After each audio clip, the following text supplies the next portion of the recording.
আসসালামু আলাইকুম এসএসসি 2025 সিভিতে 8 এ 8 যদি পাইতে চাও এই ভিডিওটা হচ্ছে তোমার জন্য।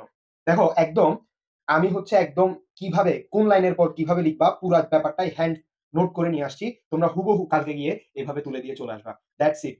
ফার্স্টে যে কভার লেটার বা অ্যাপ্লিকেশন যেটা সেটা অবশ্যই এই সাইডের পৃষ্ঠাটাতে লিখবা সবসময় এবং এই যে কারিকুলাম ভিটা যেটা সেটা অবশ্যই এই পাশে লিখবা।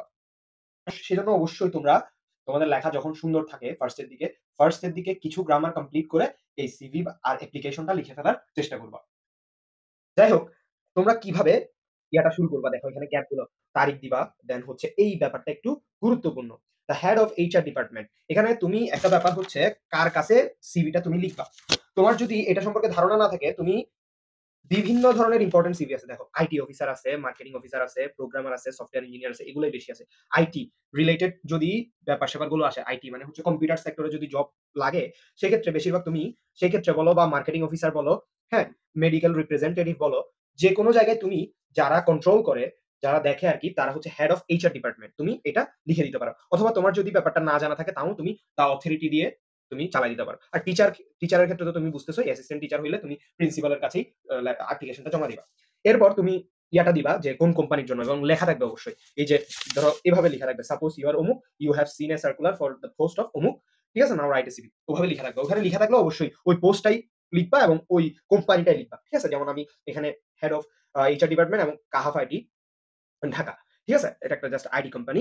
তো তারপর এখানে একটা কিন্তু ১ আঙুল পরিমাণ কি দিবা? গ্যাপ দিবা। যেটা অ্যাপ্লিকেশনের নিয়ম আরকি। এরপর সাবজেক্ট লিখবা an application for the post of software engineer. তো এটা হচ্ছে আইটি রিলেটেড।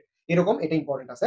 এরপর এই লাইনগুলো কিন্তু হুবহু তুমি মুখস্থ করে ফেলতে হবে। কারণ তোমার ৮ এ ৮ পাইতে হবে। সো ভেজাল লাগাইলে কিন্তু ব্যাপারটা হবে না। অবশ্যই একটা জিনিস একুরেট করে শিখলে ৮ এ ৮ পাওয়া যাবে। তো ফুল ব্যাপারটা তুমি লিখে দিবা। In response to your advertisement এই সেই উম এত তারিখটা চেঞ্জ করে দিবা। ডেইলি স্টারে পাইছো। তারপরে লুকিং এই ইয়াটা সফটওয়্যার ইঞ্জিনিয়ারের জায়গায় যেটা দিছে software engineer, programmer, medical representative যেটা তুমি সেটা লিখে দিবা। এরপর তুমি এখানে একটা গ্যাপ দিবা। এরপর দেয়ারফর দিয়ে এটা লিখতে হবে এবং ইউর সিনসিয়ারলি এখানে একটা সাইন দিতে হবে। সাইনটা ওভাবে দিলে ভালো হয়। আমি এখানে ইয়া করে ফেলছি। এরপর তোমার নামটা যেটা দেওয়া আছে সাপোজ ইউ আর অমুক সেটা লিখবা। এরপর আসি এই ব্যাপারটাতে। কভার লেটারের ক্ষেত্রে মানে সিভি এর ক্ষেত্রে মানে যে ঠিকানাগুলো আরকি সেগুলো এই ডেটা গুলা, এই ইনফরমেশন গুলাই শুধু তুমি এড করতে পারবে। দেখো আর আমি একটা ব্যাপার এখানের মধ্যে তুমি খেয়াল করছো কিনা জিনিসটা আরো ইয়া হইতো। আমি যদি এই জিনিসটা আরেকটু চাপাইতাম।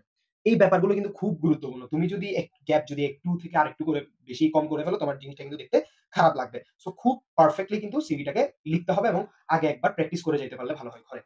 তো ফার্স্টে আরেকটু নেম লিখলা, father's name, mother's name, date of birth, address, শুধু অ্যাড্রেস পার্মানেন্ট প্রেজেন্ট এর দরকার নেই।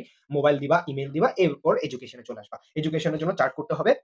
সায়েন্স এর যদি বেশিরভাগ জব দেখো সায়েন্স থেকে কিন্তু আ যেকোনো জব ওপেন। ব্যাংকিং সেক্টরে বলো, যেকোনো সেক্টরে। সেজন্য তুমি সায়েন্স ব্যাকগ্রাউন্ড দেওয়ার চেষ্টা করবা। যদি বিএসসি দেওয়া থাকে, বিএসসি মানে কি? বিএসসি এই যে এখানে লিখলাম BSc, MSc, bachelor of science. আর বিবিএ কোত্থেকে হয়? কমার্স থেকে হয়। বিএ কোত্থেকে হয়? আর্টস থেকে হয়। তো এই ব্যাপারগুলো একটু ধারণা নিয়ে যেতে হবে র‍্যাংক সম্পর্কে এবং রেজাল্টের ব্যাপারটা তুমি খেয়াল করো যে এখানে কিন্তু অনার্স এর রেজাল্ট, মাস্টার্স এর রেজাল্ট এগুলো কিন্তু 5 পয়েন্টে হয় না, এগুলো কিন্তু 4 পয়েন্টে হয়। সো সেই হিসেবেই কিন্তু পয়েন্ট গুলো তোমাকে দিতে হবে এবং এসএসসি, এইচএসসি লিখবা। এবং এখানে কিন্তু বাড়তি কিছু লেখার দরকার নাই। একদম হুবহু আমি যেভাবে লিখছি name of degree, group, result, passing ইয়ার। এখানে পাসিং ইয়ার এর ক্ষেত্রে আরেকটা গুরুত্বপূর্ণ বিষয় এই তারিখগুলো কিন্তু মেইনটেইন করতে হবে। ১ বছর, ২ বছর, ৪ বছর, ১ বছর। মাস্টার্স কিন্তু ১ বছরও হয়, ২-৩ বছরও হয়। যাই হোক ১ বছরই ইউজুয়ালি। তো এটা লিখলা, লিখে আর ডেট অফ বার্থ কিন্তু খেয়াল রাখবা। এখানের ১৭ বছর আগে দিতে হবে লাইক, হ্যাঁ? ঠিক আছে? আচ্ছা, এরপরে তুমি কি করবা? এক্সপেরিয়েন্স দিবা। এক্সপেরিয়েন্স এ কি দিবা? I have been working as a junior programmer at Fytron. এটা হচ্ছে একটা আইটি কোম্পানি। তো এখানে হচ্ছে তুমি টিচার হইলে অ্যাসিস্ট্যান্ট টিচার আরেক জায়গায় ছিলা, আরেকটা স্কুলে ছিলা। জিনিসগুলো মেইনটেইন করতে হবে। জুনিয়র প্রোগ্রামার আইটি রিলেটেড জায়গা হইলে বা মার্কেটিং অফিসার হইলে তুমি অন্য একটা কোম্পানির সেলস এ ছিলা, কোথাও ছিলা, ওভাবে দিবা।